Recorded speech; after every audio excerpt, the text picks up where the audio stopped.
명예퇴직의 대가, 58세 전 은행 지점장이 겪은 은퇴 후 비참한 현실. 안녕하세요. 오늘은 한때는 든든한 월급과 안정된 직장을 믿고 살아왔지만 막상 은퇴를 맞닥뜨린 뒤에야 비로소 현실의 무게를 체감하게 된 이야기를 해보려 해요. 사실 은퇴라는 단어가 주는 느낌이 사람마다 다를 거예요. 어떤 분들은 드디어 자유다 라는 해방감에 들뜨기도 하지만 또 어떤 분들은 앞으로 어떻게 살아가지? 라는 막막함이 더 크게 다가오죠.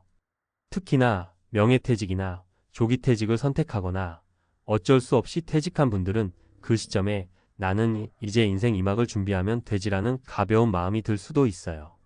하지만 시간이 조금만 지나면 생각지 못했던 어려움이 속속 드러나곤 합니다. 바로 꾸준한 수입이 사라진 상황에서 늘어나기만 하는 지출과 다르게 줄어드는 저축액, 그리고 뿌리째 흔들리는 정체성이죠.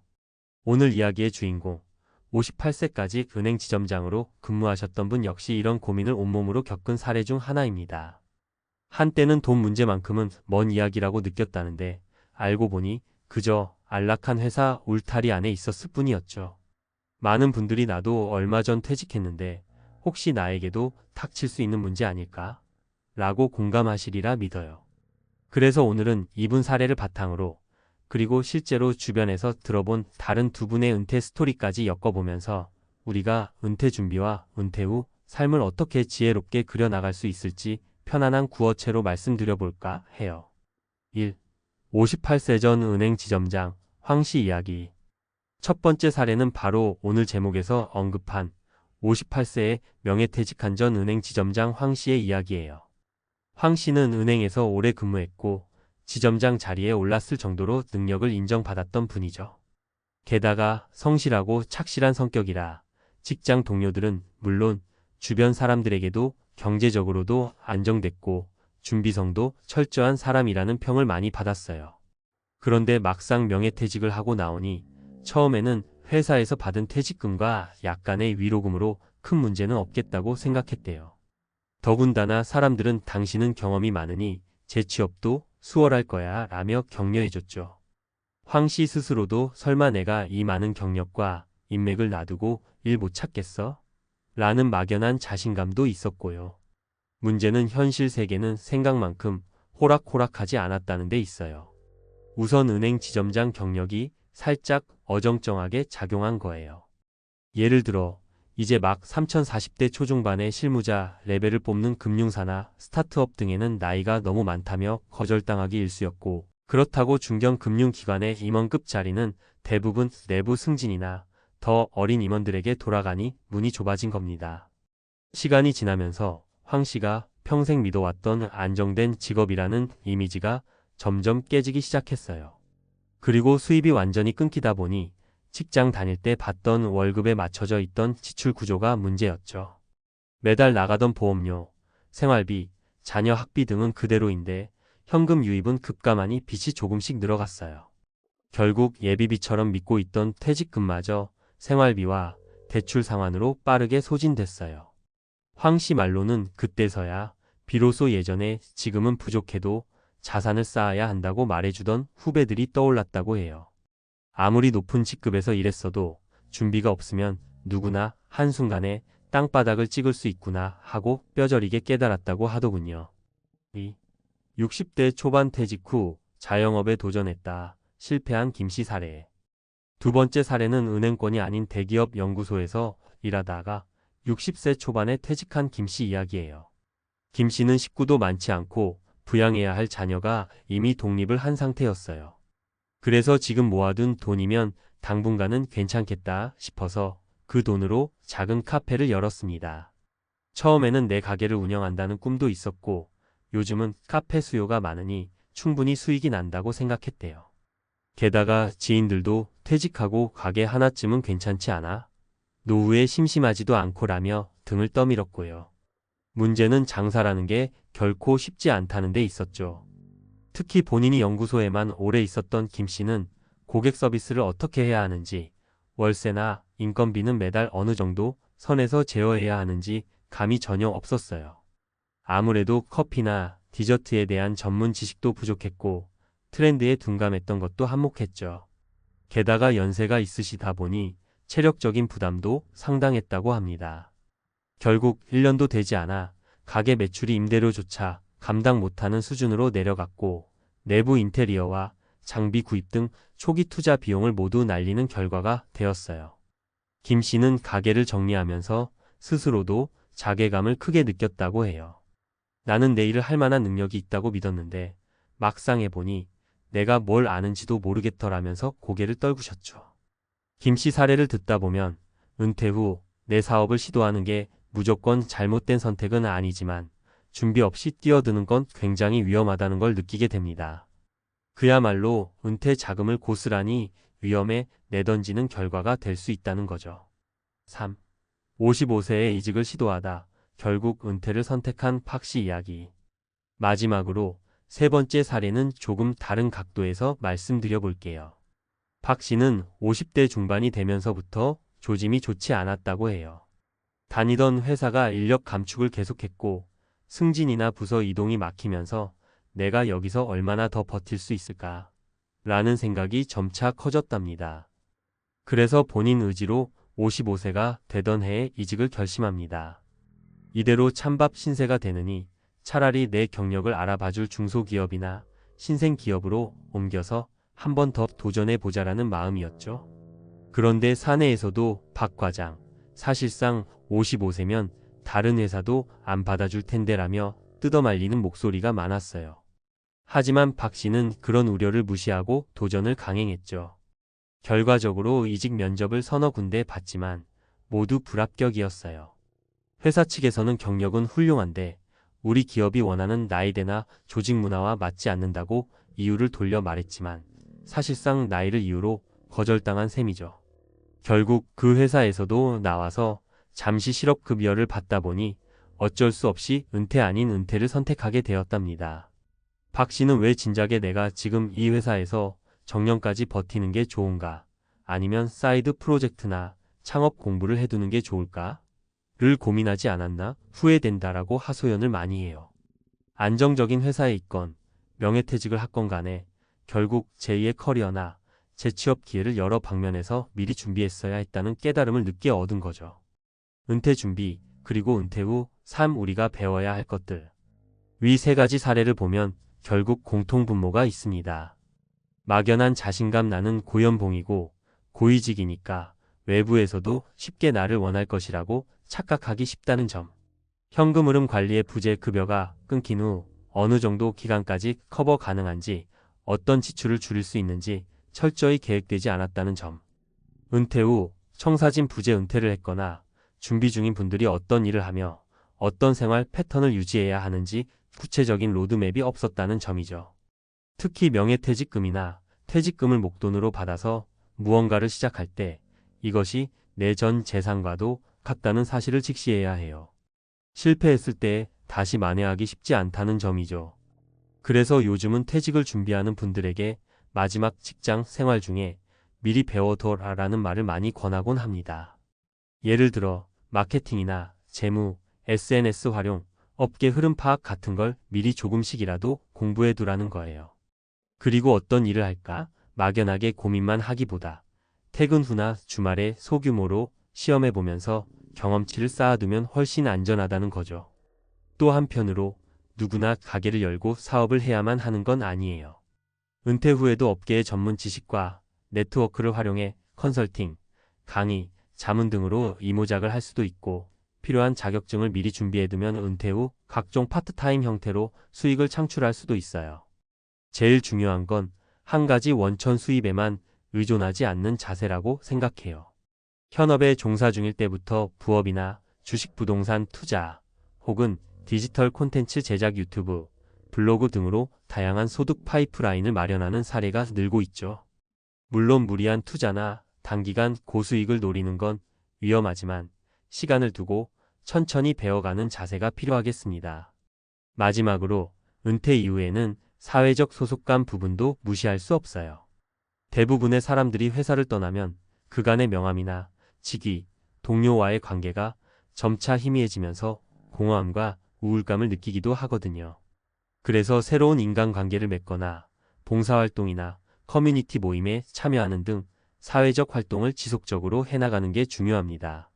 마무리하며 오늘은 명예퇴직의 대가 58세 전 은행 지점장이 겪은 은퇴 후 비참한 현실이라는 제목으로 실제 사례 3가지를 통해 은퇴 후 삶의 어려움을 살펴봤어요. 무엇보다 이 이야기를 통해 은퇴 준비는 그 시기가 다가와서야 하는 것이 아니라 가능하다면 40대나 50대 초반부터 구체적으로 해두어야 한다는 점을 강조해 드리고 싶습니다. 현실적으로 예전과 달리 대부분의 직장인들은 60세 전후의 퇴직이 보편화되고 있어요. 정년을 채운다고 해도 내 의지와 상관없이 조기 퇴직을 권고받는 분위기이기도 하고요. 그러니 단순히 내가 이 나이 되면 퇴직금 얼마 받고 쉬엄쉬엄 살아야지 정도의 막연한 계획으로는 모자랍니다. 오늘 사례들을 가볍게 넘기지 마시고 나와 내 가족의 미래 청사진을 어떻게 그릴지 진지하게 고민해 보시면 좋겠어요.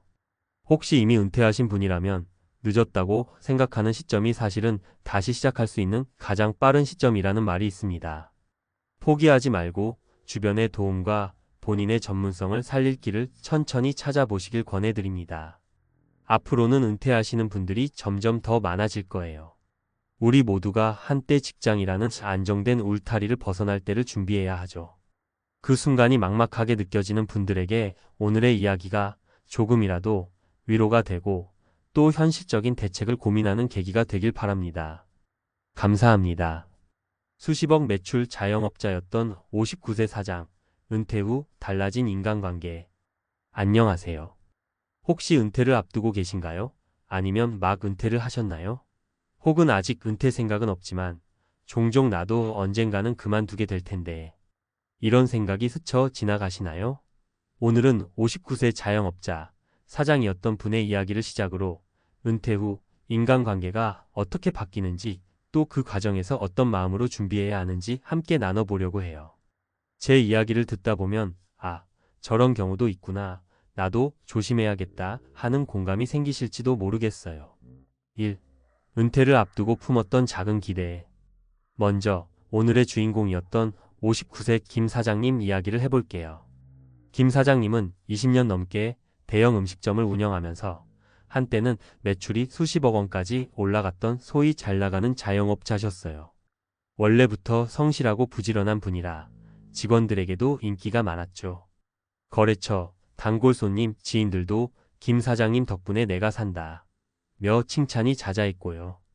그런 김 사장님이 60을 바라보게 되면서 몸도 예전 같지 않고 더 이상 확장에 대한 의욕도 줄어들어 은퇴를 결심하게 됩니다. 그간 고생도 많았겠다 싶어서 이젠 천천히 여행도 다니고 가족들과 편하게 시간을 보내야지 라는 작은 기대를 갖고 문을 닫았어요. 실제로 그만둘 즈음에는 사장님, 나중에 식사 한번 합시다 라며 여러 지인들이 인사를 건넸고 가족들도 아빠, 드디어 좀 쉬게 됐네요 라며 반겼죠. 은퇴 후 마주한 썰렁한 풍경. 그런데 막상 식당을 정리하고 나서 얼마 지나지 않아 김 사장님은 뜻밖의 현실을 맞닥뜨리게 돼요. 그토록 분주하고 사람들로 북적이던 가게가 사라지자 하루에 전화 한 통 울리지 않는 날이 점점 늘어난 거예요. 이전에는 사장님 이것 좀 확인해 주세요. 사장님 다음 계약건 어떻게 할까요? 처럼 끊임없이 울리던 전화가 이젠 조용하기만 했죠. 내가 은퇴했더니 사람들도 나를 함께 은퇴시켜버렸나? 라는 자조적인 생각까지 들었다고 해요. 예전에는 돈 걱정, 직원 걱정, 가게 걱정으로 눈코 뜰 새 없었지만 정작 은퇴 후에는 인간관계 걱정을 하는 날이 찾아올 줄은 몰랐던 거죠. 3. 사례 1 거래처 대표의 도돌이표 약속. 은퇴 직전에 김 사장님은 거래처 대표와 함께 우리 나중에 꼭 낚시나 가요 라는 약속을 자주 하곤 했어요. 두 분 다 바빠서 못 갔던 낚시를 은퇴하면 가자고 서로 엄지손가락까지 치켜세우며 웃었죠. 그런데 막상 은퇴 후에 김 사장님이 전화를 하면 요즘 회사 일로 엄청 바빠서요. 나중에 한번 보시죠. 라는 대답이 반복됐다고 해요. 처음엔 업무가 바빠서 그런가 보다 하고 넘겼지만 한 달, 두 달, 반년이 지나도록 똑같은 대답만 들으니 마음이 서글펐습니다. 결국 김 사장님은 거래처 대표였던 분도 어차피 나랑 일로만 얽힌 사이였구나 하고 깨닫게 됐다죠. 4. 사례 이 가족들의 짧은 반가움.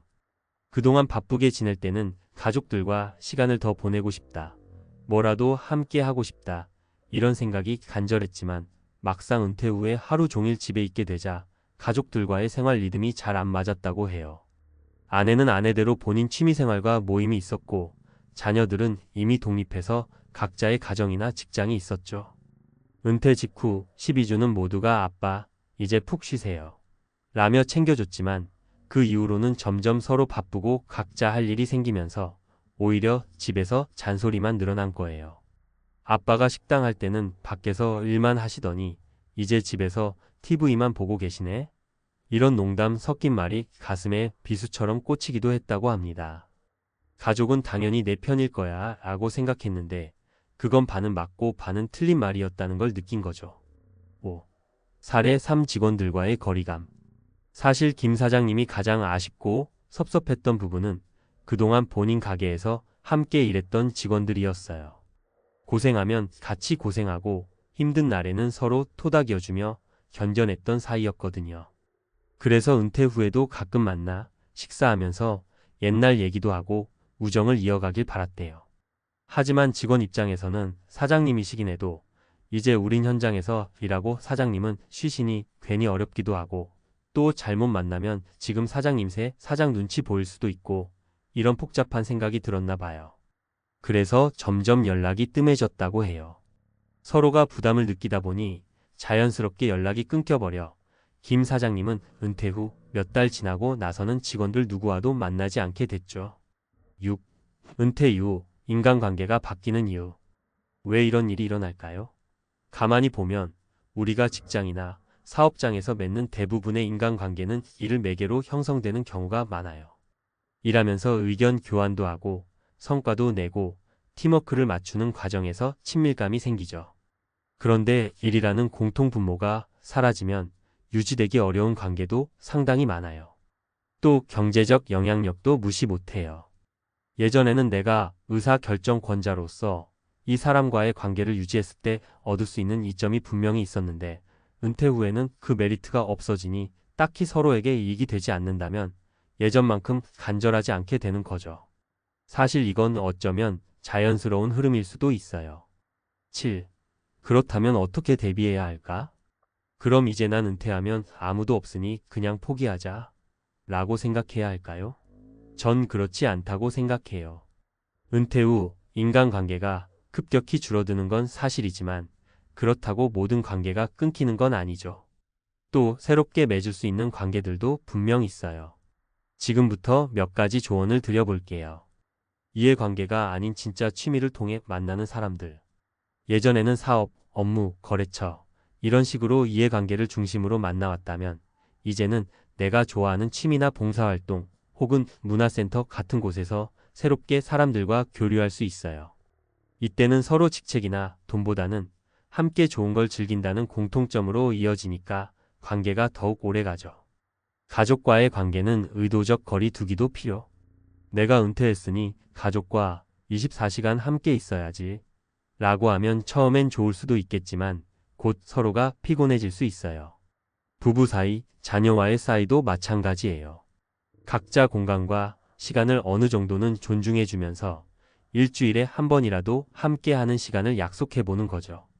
오히려 이렇게 규칙적으로 만나는 게 서로에게 편안하고 안심이 되기도 해요. 원망보다는 스스로의 마음 돌봄이 먼저. 김 사장님처럼 주변 사람들이 멀어져가는 느낌이 들면 자연스레 서운함이나 분노가 생길 수 있어요. 하지만 그 감정에 오래 사로잡히면 새로운 기회를 찾기도 힘들고 또 계속해서 몸과 마음이 상하게 되죠. 원래 그런 관계였나 보다 하고 조금은 체념하는 것도 필요해요. 대신 내 에너지를 나 자신을 돌보고 발전하는 데 쓰는 거예요. 건강관리, 취미, 공부 등 내가 진정 흥미를 느끼는 활동을 하는 거죠. 8. 은퇴를 앞둔 이들에게 하고 싶은 말. 개인적으로 은퇴가 꼭 끝이라기보다 새로운 시작이라고 봐요. 내가 일하지 않는 시간, 내가 경제적 영향력을 행사하지 않는 시간을 어떻게 보낼지 이건 완전히 나에게 달린 일이죠. 은퇴는 내 삶의 우선순위를 다시 정립할 아주 중요한 터닝 포인트예요. 이제 더 이상 직함이 아닌 내 본연의 모습을 가지고 어떤 관계를 맺고 어떻게 시간을 보낼지 생각해야 할 때예요.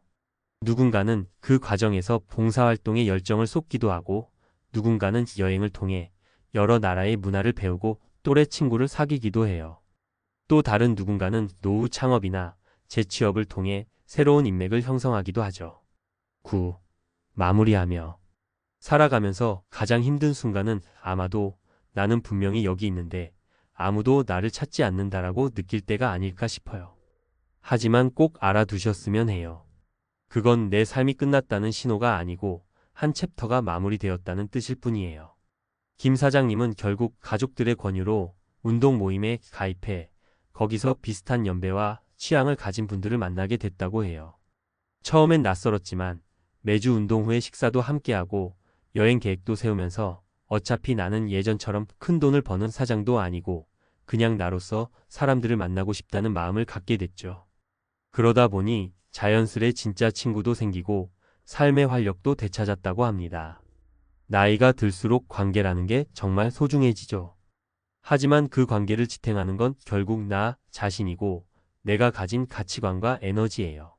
그러니 은퇴 전부터 미리 나를 위한 시간, 내가 좋아하는 것, 내가 만나고 싶은 사람들을 고민해 보시고 은퇴 후에는 너무 서두르지 말고 천천히 새로운 길을 찾아보세요. 사람들이 왜 날 멀리하지?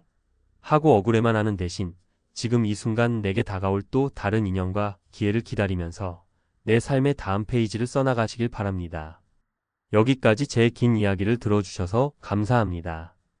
오늘 이야기가 여러분의 은퇴 준비나 은퇴 후 삶에 조금이라도 도움이 되었으면 좋겠어요.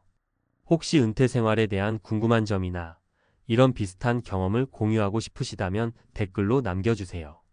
우리 서로의 이야기를 함께 나누며 지혜를 찾아나가 보면 어떨까요? 안녕하세요. 제 얘기가 꼭 여러분에게도 해당되는 건 아니겠지만 은퇴 준비를 고민하시는 분이라면 한 번쯤 들어보시면 좋을 것 같아서 말씀드리려고 해요. 요즘엔 유튜브나 SNS를 보면 퇴직 후에 캠핑카를 타고 전국을 돌아다니거나 심지어 해외로 떠나시는 분들도 많잖아요. 저도 그 낭만에 푹 빠졌었어요. 텐트보다 좀 더 럭셔리하게 캠핑카에서 살면 얼마나 좋을까? 바퀴 달린 집에서 어디든 자유롭게 떠나면 인생 2막이 완벽할 거라 생각했죠. 솔직히 말하면 직장 생활을 하면서 늘 꿈꾸던 장면이 있었어요. 아침엔 바닷가 옆에 주차해두고 눈 뜨면 파도 소리가 들리는 거예요. 밤엔 계곡가에 차를 세워두고 계절마다 달라지는 물소리를 자장가 삼아 잠드는 거죠. 그러면 인생의 스트레스도 저 멀리 날아가고 여유와 자유가 가득 찰 것 같았어요. 월급에서 꼬박꼬박 적금 붙고 또 약간의 퇴직금이 모이니 이제 내 삶을 즐길 때가 됐다 싶었거든요. 그렇게 망설임 없이 캠핑카를 질렀습니다. 그런데 결론적으로 말하자면 1년도 못 돼서 후회가 밀려왔어요. 오늘은 그 후회의 몇 가지 이유와 더불어 주변에서 비슷한 길을 걸은 분들의 이야기를 3가지 사례로 정리해 말씀드리려 해요. 나도 곧 은퇴인데 캠핑카 어떨까? 라는 분들에게 조금이나마 도움이 되길 바라는 마음입니다. 첫 번째 사례 예상보다 훨씬 컸던 현실 비용의 벽. 제 친구 중에 저보다 먼저 퇴직하고 캠핑카 생활을 시작한 형님이 있어요.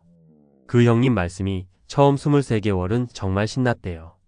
도시가 싫으면 산으로, 산이 지겨우면 바다로 그냥 차 타고 훌쩍 떠나면 되잖아요. 하지만 문제는 그 이후부터였다고 해요. 야, 캠핑카 살 때 한 번에 돈이 들어가니 그게 큰 돈이지 하고 땡이겠거니 생각했는데 이게 관리비, 유지비가 만만치 않더라. 하고 하소연하시더라고요. 가장 큰 부담은 주차였대요. 흔히 노지 캠핑을 꿈꾸지만 현실적으로 매일 노지에만 있을 수는 없거든요. 화장실도 필요하고 또 전기나 물도 충전해야 하니까요. 그래서 캠핑장이나 RV파크를 찾아 들어가는데 그 비용이 쌓이면 한 달에 꽤 큰 돈이 된다고 해요. 또 캠핑카 자체도 집처럼 여기저기 고장이 나거나 소모품을 갈아야 해요. 차이긴 하지만 집 기능을 갖추고 있다 보니 배터리나 발전기, 수도관 관리 등 생각지도 못했던 부분에서 유지비가 계속 들어가는 거죠. 저 역시 비슷했어요.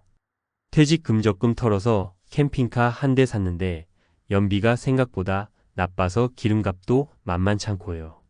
겨울엔 추워서 난방도 세게 틀어야 하는데 가스비든 전기든 돈이 확확 들어가니 처음에 집세 안 내니 이득이겠지라고 단순하게 생각했던 게 참 부끄럽더라고요. 이 두 번째 사례 외롭고 건강이 걱정되고 그게 제일 힘들었습니다. 두 번째 이야기는 저랑 캠핑카 생활을 함께 시작했던 동갑내기 부부 얘기예요. 부부가 둘 다 일찌감치 은퇴하고 이제 우리 둘이서 자유롭게 떠나자 하면서 멋지게 캠핑카 여행을 선언했죠. 근데 한 6개월 지나서 만났을 때 사모님 말씀이 대뜸 이렇더라고요. 야, 난 그냥 집이 너무 그리워. 편한 화장실도 그리고 텔레비전 크게 볼 수도 있고 아랫집 윗집 신경 쓰긴 싫었지만 막상 그 사람들 떠들고 사는 소리도 다 그리워지더라. 사람이 참 간사하죠. 시끌벅적한 아파트 생활에서 벗어나고 싶어서 시작했는데 막상 캠핑카에 살다 보니 외로움이 크게 몰려왔대요. 함께 다니는 남편이 있어도 아는 사람 한 명 없는 환경에서 낯선 곳을 전전하는 게 생각보다 쉽지 않았다는 겁니다. 그리고 무엇보다 건강 문제가 생기니까 너무 당황스러웠다고 해요. 어느 날 남편분이 갑자기 허리가 삐끗해서 꼼짝을 못하게 됐는데 근처 병원도 어디 있는지 몰랐던 거예요. 게다가 이동식 주택이잖아요. 이사 가듯 차를 몰고 가까운 병원 근처로 가긴 했는데 당장 몇 주간 치료나 안정이 필요하니 갈 데도 마땅치 않고요. 결국 도중에 캠핑카 생활을 접고 아들네 집에 들어가서 몇 달을 머물렀대요. 제가 그 얘기를 듣고 느낀 건 은퇴 후에는 즐기는 것만큼 건강과 안정도 중요하다는 거예요. 어디든 갈 수 있는 자유만큼 어디에서도 안전을 보장받기 힘들다는 게 가장 큰 함정이랄까. 캠핑카 생활이 단순한 여행보다 훨씬 길어지면 의료나 긴급 상황에 대한 준비가 반드시 필요하더라고요. 3, 번째 사례, SNS 보고 따라했다가 망했어요. 요즘엔 유튜브나 인스타그램에서 캠핑카나 차박하는 영상을 많이 볼 수 있죠. 저 역시 그런 영상을 보면서 야, 저런 생활이면 얼마나 좋을까 하고 결심했어요. 그런데 세 번째 사례인 지인 부부는 그쪽에 아주 심취해 있다가 뭐랄까 조금 무리한 투자까지 해버렸어요. 조금 더 고급스러운 캠핑카를 사면 더욱 편하고 심지어 거기서 광고 수익도 낼 수 있지 않을까 기대를 했다는 거죠. 처음엔 유튜브 채널도 만들고 여기저기 예쁜 풍경에서 영상을 찍어 올렸어요. 문제는 조회수라는 게 생각만큼 쉽게 나오지 않더라고요. 그리고 실시간으로 보는 사람들의 반응이나 구독자 수에 연연하다 보니 정작 자기들 라이프 스타일을 즐기는 건 뒷전이 돼버린 거예요. 그분들 이야기 들어보면 캠핑카 운전하면서도 어디서 멋진 뷰를 찍을 수 있을까 계속 고민하고 영상 편집하느라 밤늦게까지 씨름하고 결국 여행인지 노동인지 모를 생활을 반복하다가 한 달도 안 돼서 지쳐버렸다고 해요. 남들 보란 듯이 살겠다고 따라간 길이었지 우리가 진짜 원했던 길은 아니었어라고 하소연하시는데 참 안타깝더라고요. 또 SNS에 올라오는 대부분의 콘텐츠가 낭만적이고 예쁜 모습만 보여주잖아요. 현실적인 어려움이나 숨은 비용은 잘 노출되지 않아요. 그걸 모르고 덜컥 캠핑카부터 구매하면 나중에 내가 정말 원하는 삶이 뭔지 헷갈릴 수밖에 없죠. 현실에서 마주한 문제들 그리고 얻은 교훈. 저는 결국 1년 만에 캠핑카 생활을 접고 다시 작은 집이라도 하나 구해서 정착했어요. 이게 실패냐? 라고 물으시면 사실 전 이제 실패라기보단 비싸지만 값진 경험이라고 생각해요. 왜냐하면 실제로 해보지 않고서는 몰랐던 걸 너무 많이 배웠거든요. 비용 처음엔 집세가 없으니 절약일 것 같았지만 주차비, 수리비, 관리비, 유류비 등 예측 못했던 부분이 많았어요. 건강 움직이고 여행하는 만큼 새롭고 신나는 건 맞지만 나이 들수록 갑작스러운 몸 상태 변화나 긴급 상황을 대비해야 하더라고요. 사회적 관계의 어느 순간부터는 주변 사람들과의 만남이나 일상적인 대화가 그리워지더라고요. 늘 혼자 혹은 배우자와만 붙어 있다 보면 오히려 스트레스가 더 커질 수도 있어요. 진짜 원하는 삶인지 SNS나 다른 사람의 라이프 스타일에 혹해서 결정하기보다 내가 원하는 삶이 어떤 건지 그 안에서 어떤 가치를 중요하게 생각하는지를 먼저 고민해 봐야 한다는 거죠. 그리고 무엇보다 은퇴 후의 삶이 캠핑카라는 하나의 형태로 모든 문제를 해결해 주진 않는다는 걸 깨달았어요. 직장 생활로부터 벗어나면 모든 게 다 편해질 거라 믿었지만 현실은 그렇지 않더라고요. 집이 바뀐다고 해서 내 인생의 불안이 완전히 해소되는 건 아니잖아요. 은퇴 준비는 철저하게 그러나 내 스타일에 맞게.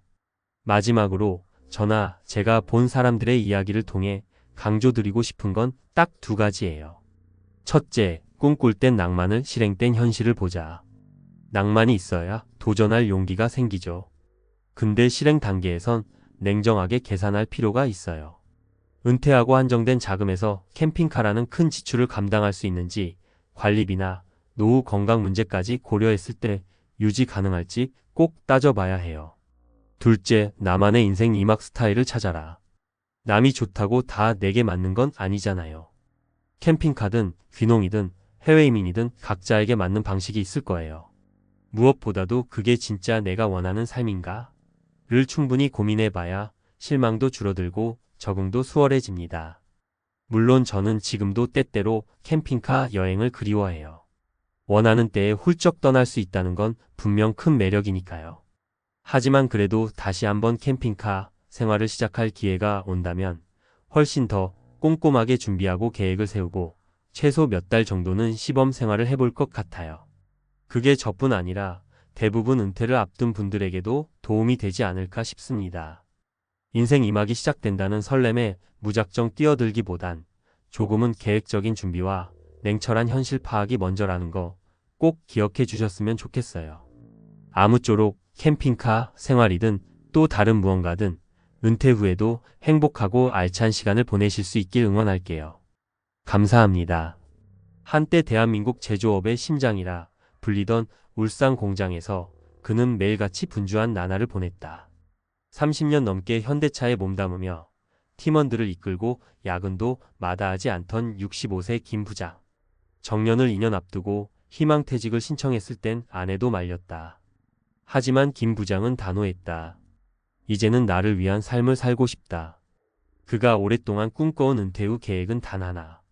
캠핑카를 타고 전국을 여행하는 자유로운 삶. SNS 속 퇴직자들이 그랬듯 산으로 바다로 떠나는 은퇴 로망을 실현하려 했다. 그런데 시작은 꿈 같았지만 결과는 생각보다 훨씬 더 냉정하고 무서운 현실이었다. 캠핑카 은퇴 생각보다 비싼 자유였다. 김 부장은 퇴직금 약 3억 원 중 절반 가까운 1억 4천만 원을 들여 캠핑카를 구입했다. 이 정도면 고급은 아니더라도 불편 없이 지낼 수 있겠지라는 계산이었다. 나머지 자금은 생활비와 비상금으로 나눠 예금해 두었다. 처음 몇 달은 좋았다.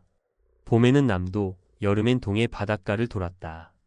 커피 한 잔 내려 마시며 바닷가에 주차한 캠핑카에서 노을을 보는 시간. 그 순간만큼은 은퇴 참 잘했구나 싶은 생각이 들었다. 하지만 문제는 여름을 지나면서부터 본격적으로 시작됐다. 캠핑카는 생각보다 훨씬 유지비가 많이 들었다.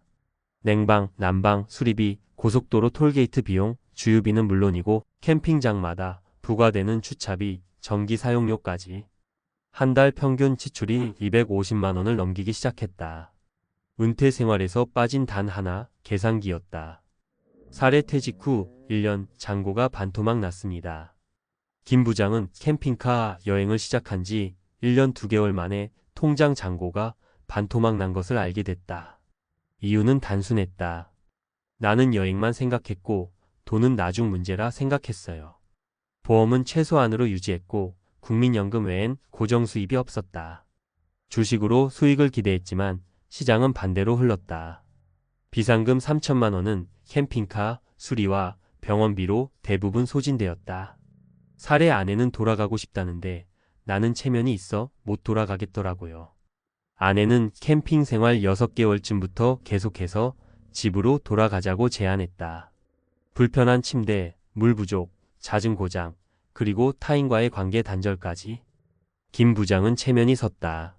내가 직접 계획한 은퇴 후 인생인데 실패했다고 돌아가는 건 너무 비참했어요. 하지만 문제는 현실이었다.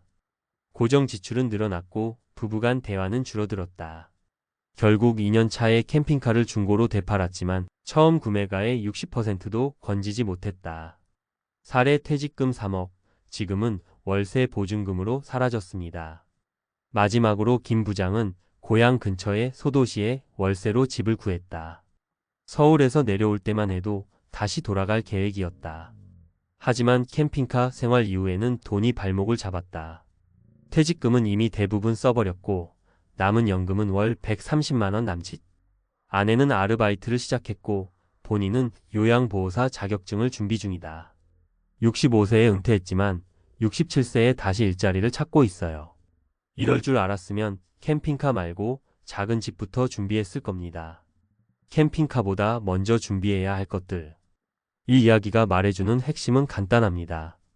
꿈꾸는 은퇴와 현실에서 버티는 은퇴는 완전히 다릅니다. 캠핑카 생활이 문제라는 게 아닙니다. 단지 그 자유는 계획과 계산이 있어야 가능한 선택이라는 것이죠. 그래서 강조하고 싶은 3가지 조언. 은퇴 후 소득 흐름부터 확보하라. 연금 외 수입이 없다면 캠핑은 여행이 아닌 모험입니다. 임대소득, 배당소득, 소액 창업 등 최소한의 현금 흐름이 우선입니다. 비용 구조를 직접 시뮬레이션 해봐야 한다. 캠핑카 운영비는 생각보다 복잡합니다. 차 한 대 굴리는 게 아니라 움직이는 집을 유지하는 겁니다. 은퇴 후의 감정까지 고려해야 한다. 체면, 기대, 가족과의 거리 이 모든 것이 생활의 질에 영향을 줍니다. 무엇보다 예상 밖의 지출이 오면 심리적 무너짐이 먼저 옵니다. 마무리하며 김 부장의 이야기는 우리 모두의 미래일 수 있습니다. 정년퇴직 후 퇴직금도 있고 꿈도 있고 어느 정도 자신감도 있는 은퇴자. 하지만 은퇴는 그날 이후부터 벌어지는 현실의 연속입니다. 막연한 낭만보다 단단한 준비. 캠핑카는 도착지가 아니라 수단일 뿐이다. 그 수단을 타기 전 반드시 계산기를 두드려 보시길 권합니다. 그리고 그 위에 진짜 은퇴의 행복을 그려보시길 바랍니다. 앞서 소개한 사례를 토대로 이제는 전문가의 시각에서 캠핑카 은퇴 생활에 대한 정보성 해설을 드리겠습니다. 은퇴 후 캠핑카 삶을 고려 중이거나 비슷한 자유로운 생활을 꿈꾸고 계신 분들께 도움이 될 수 있도록 비용 구조, 리스크 요소, 준비 전략 중심으로 설명드리겠습니다. 1. 캠핑카 은퇴, 장점보다 먼저 따져야 할 현실적 변수. 캠핑카 은퇴는 로망이 강하게 반영된 형태의 은퇴 생활입니다. 하지만 현실적으로는 이동생활, 주거생활, 여행생활을 동시에 감당해야 하므로 일반적인 은퇴보다 훨씬 복합적인 비용 구조와 피로도를 동반합니다. 캠핑카 은퇴의 특징. 장소에 구애받지 않는 자유로운 삶. 기존 주거비용 절감 가능성 단, 전제 조건 많음. SNS나 유튜브를 통한 제2의 수익 기회 소수 사례. 하지만 단점도 분명합니다. 주거 안정성 부족, 비상시, 대피 공간, 보일러 화장실 미비 등. 전기 수입이 없을 경우 생계 압박이 가중됨. 건강 정비기후 등 외부 변수에 취약함. 2. 캠핑카 은퇴 생활의 예상 지출 구조. 은퇴자 관점에서 중요한 것은 자산 보존과 지속 가능한 소비 구조입니다. 그렇다면 실제 캠핑카 생활에는 월 평균 얼마나 드는지 살펴보겠습니다. 지출 항목월 예상 비용 평균 비고. 캠핑장 이용료 3,050만 원. 공영 캠핑장은 저렴하지만 경쟁 치열. 유류비 3,060만 원. 이동 거리에 따라 상위. 식비 4,060만 원. 외식 비중 증가 시 가파르게 증가. 캠핑카 정비 소모품 월 평균 1,020만 원. 타이어, 오일, 배터리 교체 주기 고려.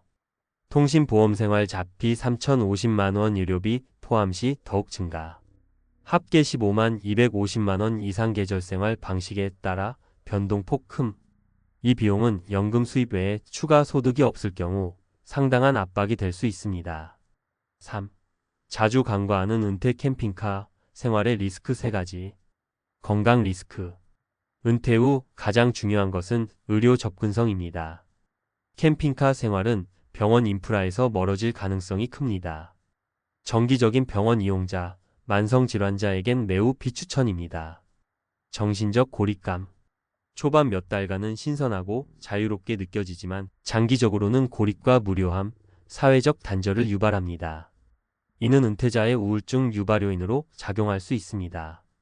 비상상황 대응 미흡, 자연재해 폭우, 한파, 폭염나 사고 발생 시 고정된 집에 비해 대응 능력이 떨어집니다.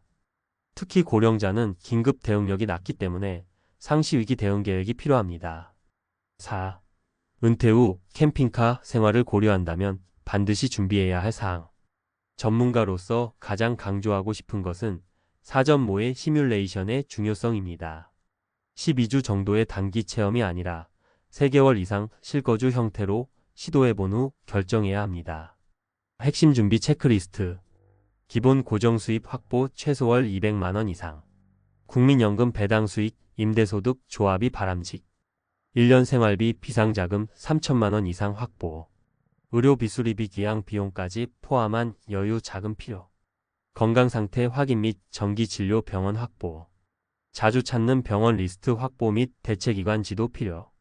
심리적 유연성 점검. 장기 고립감, 의사소통 부재 상황에서의 대응력 체크. 계절별 시나리오 테스트. 여름, 겨울을 각각 캠핑카로 보내본 경험이 있어야 진짜 준비가 된 것. 5. 캠핑카 대신 현실적으로 고려할 수 있는 대안. 혹시 자유로운 은퇴 생활이 꿈이지만 캠핑카는 부담스럽다면 아래와 같은 대안형 은퇴 시나리오도 검토해 볼 수 있습니다. 대안장점 필요 자산 수준. 지방 소형 아파트 차박 여행 안정적 주거 여행 가능 1억이요. 시즌별 단기 캠핑장 전세 예 2개월 단위 계절별 자유 누리기 500만 1천만 원 단위 예산. 커뮤니티 기반 은퇴 마을 입주 외로움 극복 시설 편의 입주금 필요. 월 관리비. 결론. 은퇴 후의 삶은 꿈꾼다고 자동으로 만들어지는 게 아닙니다. 지속 가능성과 심리적 안정감, 유지 비용이라는 세 요소를 함께 고려해야 비로소 진짜 행복한 은퇴에 도달할 수 있습니다. 캠핑카 은퇴는 극단적으로 자유로운 삶인 만큼 극단적으로 체계적인 준비가 선행되어야 합니다. 퇴직금 전액을 꿈에 투자하기 전에 현실을 마주하고 다시 계산기를 두드려 보는 것, 그것이 전문가가 드릴 수 있는 가장 중요한 조언입니다.